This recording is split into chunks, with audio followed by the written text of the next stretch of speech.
star? Are you a pop star? Can you sing? Pop star. So epilepsy to me was completely unknown. I didn't really know anything about it. I didn't know what it was or what that meant for the rest of my life. It was scary. I think that's the ultimate thing, is it was really scary. When you say to somebody, I have epilepsy and I have seizures, you almost feel that they change slightly. It's right, what does that mean? Can you do this or you can't do this? Hi, I'm Jasmine. I'm 32 years old and I was diagnosed with epilepsy when I was 17. I just started driving, so my independence was, I was free in that sense. And then out of the blue, I started to pass out, completely out of the blue, with no other medical history or anything, and spoke to my GP, and they then took me for a scan. And in that scan, we found out that I had a brain tumour and that these were actually seizures. So quite quickly, my life changed almost overnight. I lost my driving licence, so that independence that I'd found had been taken away. At that age, you're sort of rebellious. You want to be independent. You want to go out and party. You want to, do all the things that your friends are doing. And also, epilepsy to me was completely unknown. I didn't really know anything about it. I didn't know what it was or what that meant for the rest of my life. It was scary. I think that's the ultimate thing, is it was really scary. I was in my first year at university and I was studying to do contemporary dance, and it was brilliant. I'd auditioned, I got in. And at this point, I was still having quite a lot of seizures. I was, when I wasn't having seizures, I was awaiting surgery and I was fit and healthy, but they were happening probably 2 or 3 times a week at this point. I was actually in hospital. I had a seizure, went to A&E via an ambulance. They'd obviously read this email that I wasn't aware of. And it turns out that the university had emailed me a lovely long email to say that the seizures were too distressing for the students, and for that reason, I needed to leave the course.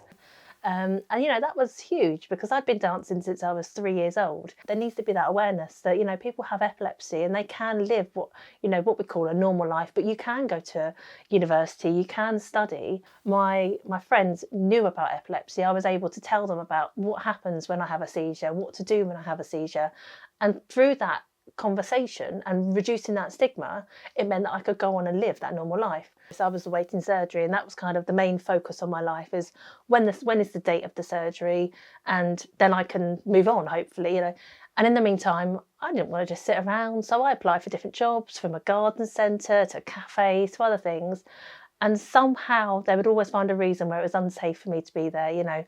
The cafe, they were worried that I'd have a seizure and burn myself with water, or take a tray of coffee to somebody and spit it on somebody. And there was always that, it felt like there was always that reason, there was a boundary, as epilepsy and this just didn't work. And it was such a shame, because I felt, I know I'm capable, I can do this, but it just put barriers up the whole way.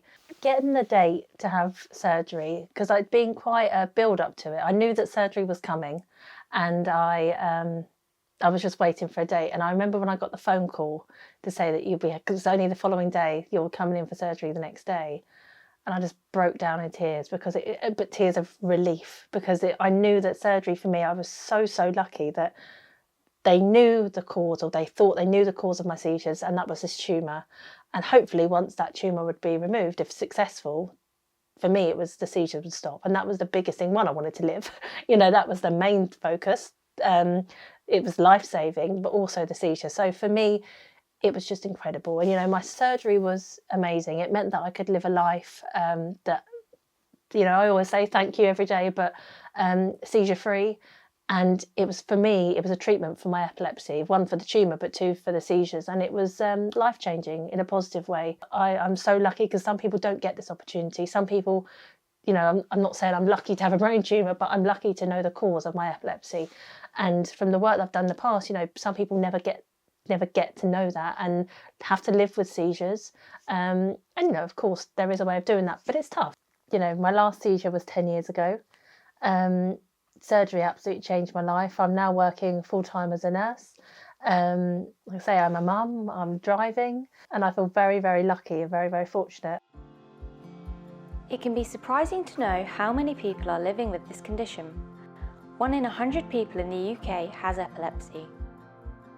Over 600,000 people are living with epilepsy in the UK. For 1/3 of people with epilepsy, their seizures do not respond to current treatments. 79 people are diagnosed with epilepsy every day.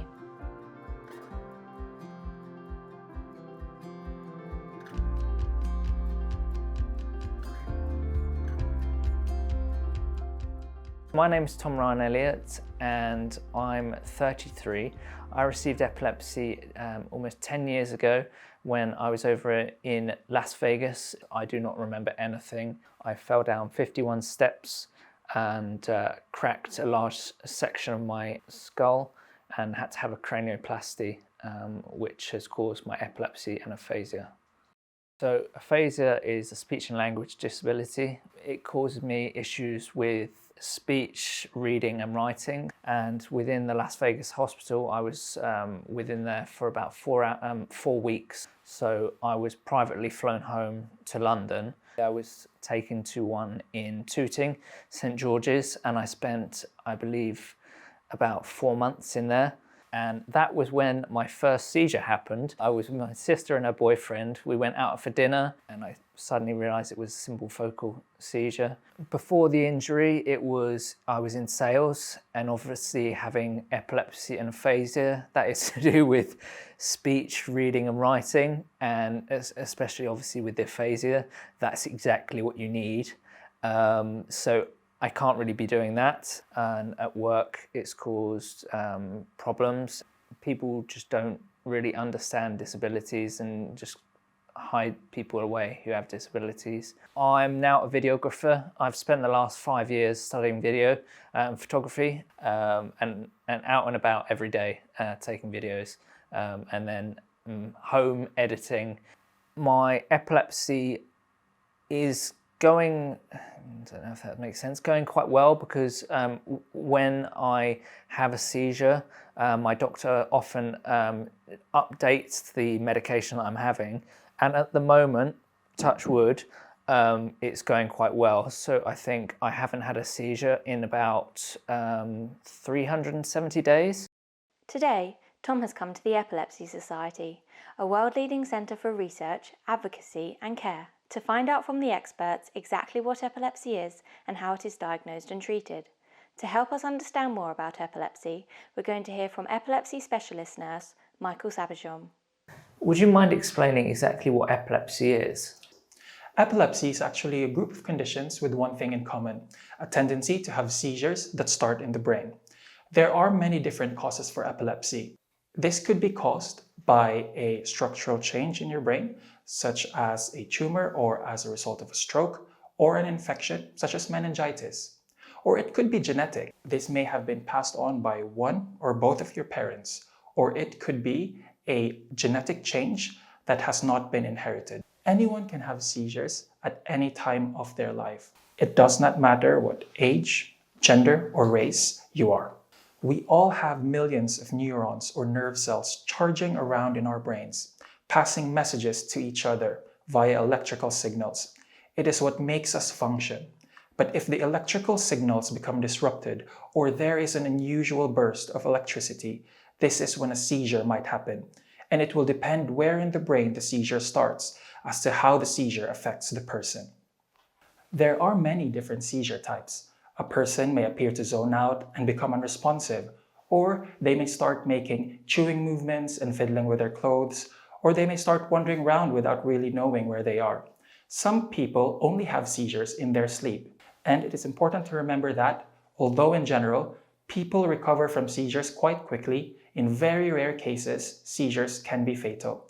In the UK, 1,200 people die from their epilepsy every year. But perhaps the seizure type that most people are familiar with is the one where a person falls shaking to the ground. So how would you help someone who is having a seizure? Stay calm, cushion their head, call for an ambulance. Calm, cushion, call. The emergency call handler will be able to assess the situation and decide whether the person needs an ambulance. Getting a diagnosis of epilepsy can involve many tests. Tom is visiting the EEG clinic where Fiona Farrell will be preparing Nikhil for a test. Hi Fiona, would you mind explaining a little bit more about the tests that you'll be doing today? Not at all. Come on in. Come and have a seat, Tom. Nico, have you had an EEG done before at all? I've never had one before. It's the first time. Yes. So what we're doing is recording your brainwave activity by sticking some small electrodes onto your head, only on the surface of your head. We use some paste to hold them in place, and that's all water soluble. Nice. Okay. Once they're all in place, we'll start recording your brainwave activity. We'll also actually record a video of you. Just should anything happen whilst you're in the room, we've got a recording of it which will help the doctors diagnose any issues that are going on. Cool. Yeah, okay. So at the moment, we've got one electrode on Nikhil. We actually normally have about 25 to 30 electrodes, depending on the patient, depending on what we need to do. So Tom, when we're doing an EEG, what we're looking at is the electrical activity in the brain. So it's not like a scan where they're looking at the structural changes. We're looking at how the brain is working. So when we're looking at an EEG, we're looking to see the rhythms that we expect to see present in the brainwave activity and any irregularities or asymmetries. That's a really important thing. Is something different happening on the right side than is happening on the left side? And that all helps with the consultants tying down the area of the brain or the side of the brain that's involved in their epilepsy. We also routinely do photic stimulation, where we flash lights at a varying frequency, so from 1 hertz, so 1 flash per second, through to 50 flashes per second. There are a very tiny number of patients who have photosensitive epilepsy, about 3%. But this just allows us to pick up on that. We never intend to trigger a seizure, so we were always looking at the EEG, and we could turn it off the minute we see any abnormal epileptiform activity. The Epilepsy Society also carry out MRI scans, which give huge amounts of information to help towards the diagnosis and potential surgery. So what we're doing today on Nikhil is we're trying to look at the exquisite anatomy of his brain, and MRI is a brilliant tool with which to do that. What we're doing with functional MRI is we're looking to see which side of the brain the patient uses for language. So most people are right-handed, and this will be the left side of their brain. Left-handed people, 60% of them, it's still the left side of their brain. But if you're one of the 40% that uses the right hand of your brain, what we're doing is trying to work out surgical outcomes and be able to give people a choice whether they want to go ahead with surgery or not, and how it will affect their language, their memory, and other factors are also taken into consideration. We've come up with these beautiful pictures that are cutting through the brain at 1 millimetre slices, trying to look for a structural cause for his epilepsy. And if we find somewhere where there's a problem, and if that's causing the epilepsy, then the surgeon can remove it, and hopefully that will lead to seizure freedom. Living with epilepsy doesn't just affect the person. It can also affect families, friends, colleagues and communities. Karen's son has epilepsy and is currently away at university. My son was 18 when he started having tonic-clonic seizures, which came as a real shock because he'd had childhood epilepsy, which we thought had passed, so it came sort of out of the blue. So it's really affected everything. It's affected the whole family. It's put a lot of stress on everybody. People tend to see that epilepsy is just sort of the actual seizures, and they just see it at that moment in time. But actually, there's so much more going on in the background. It's not just the seizures. So yeah, he's suffered terribly with depression, anxiety, as well as all sort of logistics as well with him being away at university. It's put a lot of pressure on everybody. So Ben has been at university now since he was 19. Unfortunately, he's had to sort of leave and come back on medical grounds. But while he's away, it's very worrying because obviously he wants to be a normal university student, go out with his friends. He doesn't want to feel as if he's checking in with me. But obviously on the other end of it, I'm always, are you okay? If I haven't heard from him for a day, I'm busy phoning him. So SUDEP is something that does worry me as a parent. It was made very clear to me by my son's neurologist at one of our first meetings, because he thinks it's important that everyone is aware of it. So that's sudden unexplained death in epilepsy, which can happen immediately after a seizure, which I don't think a lot of people are aware of. So yeah, it's a main concern of mine. I must admit that I have, if I haven't heard from my son for a while, or he's not answered his phone, or I can see he's not been online, that kind of thing, I do start panicking, because there's always that going on in the back of your mind. Every time he has a seizure, your heart just stops. You are just, it's almost like a panic. You know what you have to do, but there is that sort of panic inside that, this could be the one, or it's not going to stop. So yeah, there is a real fear of that. At the Epilepsy Society, not only do they treat people with epilepsy, but they also carry out pioneering research to improve the diagnosis and treatment of epilepsy. Tom is meeting with Dr. Lisa Clayton, who is one of the researchers in the genomics team at the Epilepsy Society. You've probably already been hearing about how epilepsy is really a relatively common neurological condition and affects about 1 in 100 people in the UK. But of course, for each person with epilepsy, their epilepsy is really unique and individual to them. And it can be unique in a whole number of ways. So unique in the way that it causes their seizures or the types of seizures that they have. And we're starting to understand more and more that some of those differences might lie in our DNA, in our genes. So our research is focused on trying to understand as much as we can about somebody's genetic background, so we can understand about their particular epilepsy and therefore, of course, improve treatments and care for them. So humans are made up of billions of different types of cells, and in the heart of most of those cells we have our DNA. And our DNA is kind of like an instruction manual or a recipe book, and it tells our bodies how to grow and function and work and behave normally. And in humans, our DNA is made up of 3 billion letters. Some of those letters are grouped together to form genes. And genes give precise instructions for making proteins. Now, if you look at all of our DNA, all of us have differences in our DNA. It's what makes us unique. It makes us who we are and gives us our characteristics. But sometimes a difference in our DNA, so a change in some of those letters or one of those letters, might affect a really important gene. And it might mean that that gene no longer makes the protein that it's meant to, or it makes a protein and that protein doesn't work in the way it's meant to. And sometimes that can lead to disease, and sometimes that can cause epilepsy or lead to epilepsy. So for some people with epilepsy, we know that their epilepsy is caused by differences in their DNA, differences in their genes. Now, the first epilepsy gene was discovered in 1995, but today we now know of more than 800 genes that, when they have changes in them, might cause epilepsy.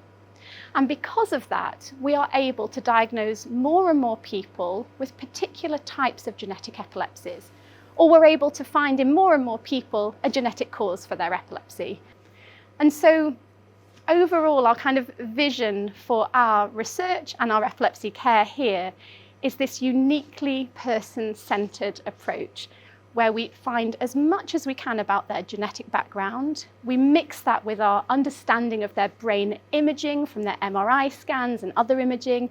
We think about their EEG and use information from their EEG, and we put it all together to do as best we can to provide the best treatments for our patients, our people with epilepsy.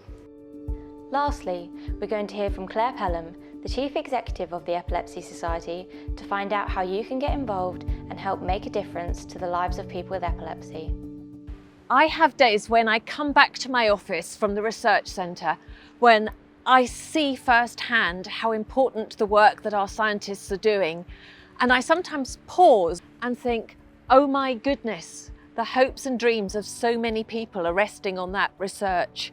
And every day, by some miracle, when I look at my emails, when I open my post, there are wonderful fundraisers stepping up to the plate.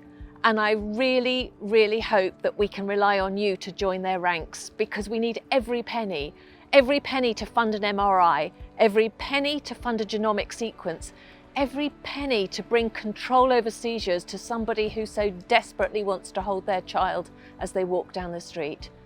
Thank you for your help. We all want people with epilepsy to live and work with the knowledge that their condition is understood. So I think it's important because the Epilepsy Society is really spreading the awareness of this hidden disability that not many people know about. I think the biggest thing, the way in which they help me, is they helped me understand what epilepsy was. That it's not just from a medical perspective, it's very much supporting everybody in their lives on a day-to-day basis. Hopefully, this has given you an insight into what epilepsy is, how it is treated, and the impact that it has on people's lives. You can help support and find out more about the incredible work that the Epilepsy Society carries out by visiting epilepsysociety.org.uk.